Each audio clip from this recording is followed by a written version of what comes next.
Teman-teman, selamat berjumpa lagi di channel CMTV.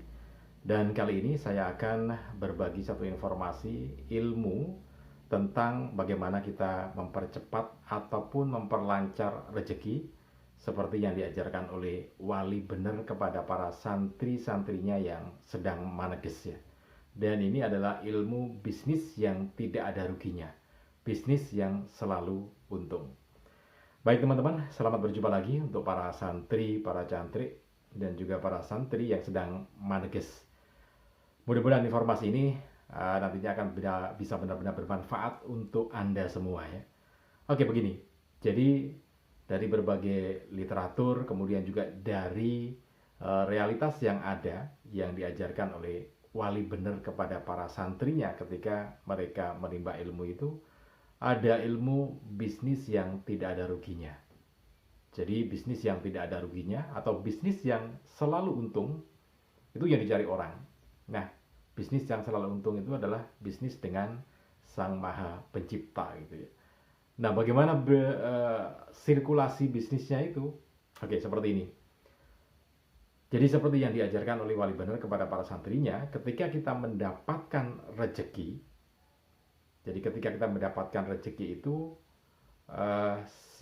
pada hakikatnya kita juga mendapatkan ilmu dan mendapatkan rezeki yang kasat mata. Karena yang namanya rezeki itu kan yang kasat mata, harta benda, dan juga yang tidak kasat mata. Artinya kesehatan, ilmu, kepandaian, keberuntungan yang lainnya yang tidak dalam bentuk kasat mata itu juga sebuah rezeki.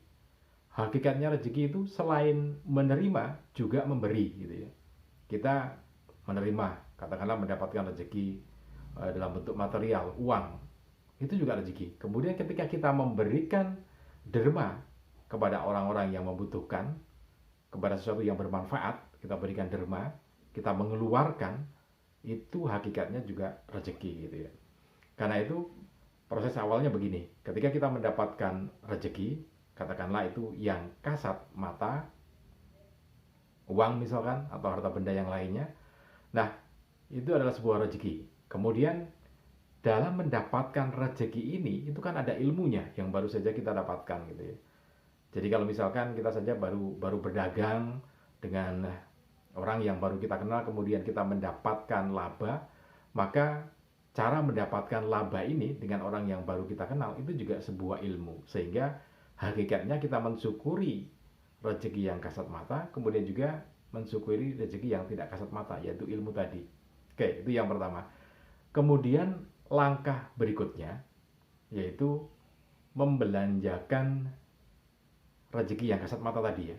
Jadi misalkan kita sudah mensyukuri, alhamdulillah kita mendapatkan ilmu cara mendapatkan rezeki yang baru ini. Kemudian kita juga alhamdulillah kita mendapatkan rezeki yang kasat mata ini, misalkan uang 10 juta. Maka kita juga harus membelanjakannya untuk sesuatu yang wajib, yaitu misalkan kalau di dalam teman-teman muslim itu adalah zakat gitu ya, besarnya 2,5%, atau mungkin di kepercayaan yang lainnya, di agama yang lainnya ada yang 10% gitu ya.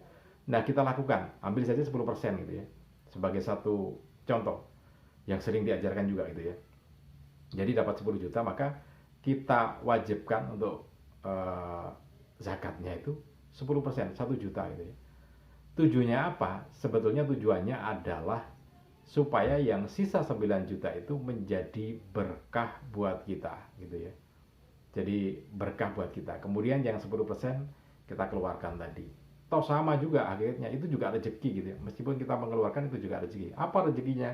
Kita mengeluarkan itu untuk memberkahi yang 9 juta itu. Nah, oke, kemudian berikutnya yang 9 juta ini pun kemana kita belanjakan lagi, kan begitu ya? Apakah memang akan digunakan untuk kepentingan perut kita semuanya? Kan enggak juga. Masa kita makan 9 juta, kan enggak.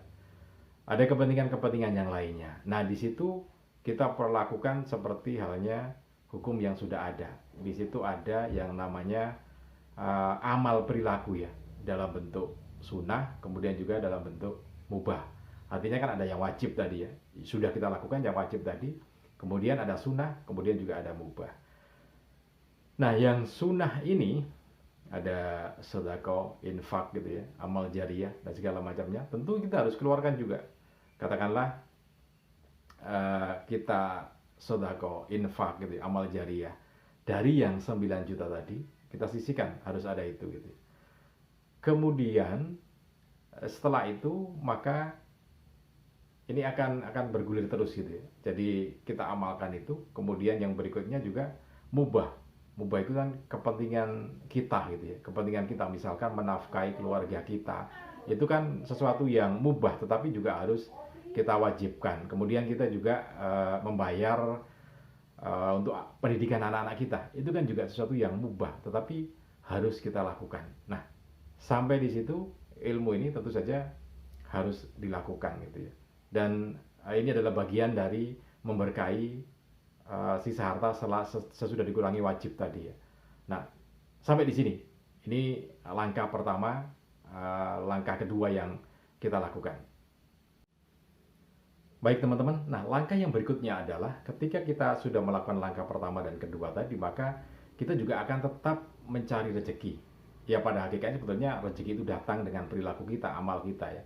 Ketika kita mendapatkan rezeki yang baru dengan cara yang berbeda, maka itu kita sudah mulai lagi ke langkah yang pertama. Ini kan siklus datangnya rezeki gitu ya. Kita harus sadar bahwa langkah pertama dimulai lagi, yaitu mendapatkan rezeki dari yang tidak disangka-sangka atau dengan cara yang berbeda. Nah, di situ kita mendapatkan ilmu. Maka yang perlu kita lakukan lagi adalah mensyukuri ilmu baru itu, kemudian mensyukuri harta bendanya.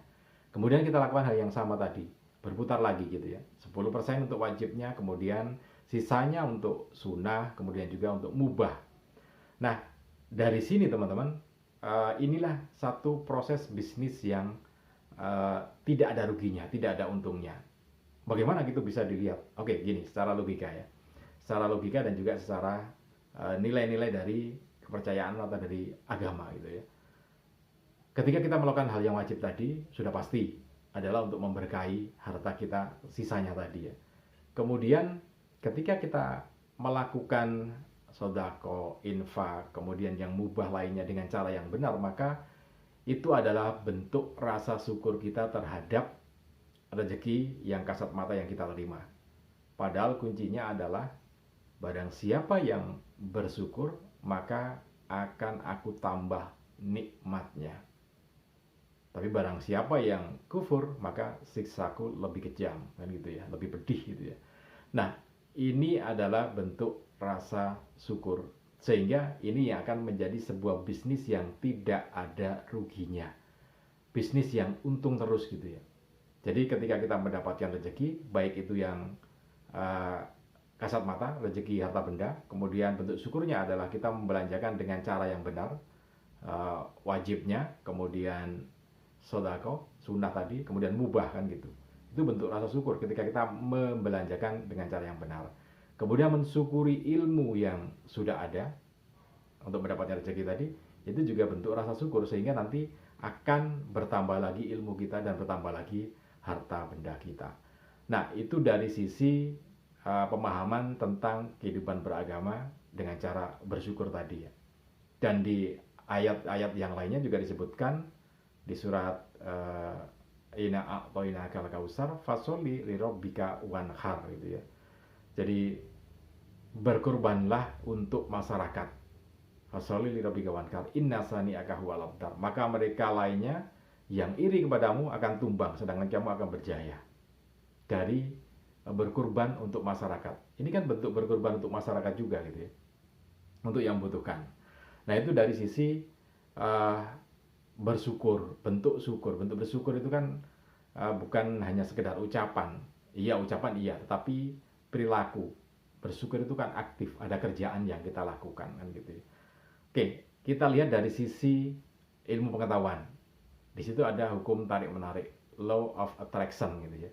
Dalam bahasa kerennya, law of attraction.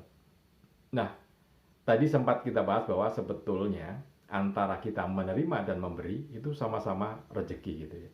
Sehingga kalau kita menerima, kita bersyukur, kemudian bentuk syukur kita juga memberi, maka itu akan menjadi siklus dan itu akan menjadi hukum tarik menarik. Karena siapa yang memberi, ya dia akan menerima. Karena pada hakikatnya memberi adalah menerima kan gitu ya. Memberi yang menerima. Makanya dalam bahasa Indonesia sebetulnya sesuatu yang bagus gitu ya. Jadi ucapannya adalah terima kasih. Jadi terima kemudian dikasih gitu. Terima kasih gitu ya. Jadi menarik ungkapan ini, terima kasih. Memang kita menerima, tapi juga harus mengasih sehingga akan berputar terus. Terima kasih, terima kasih. Nah, itu dari sisi hukum law of attraction, hukum tarik menarik.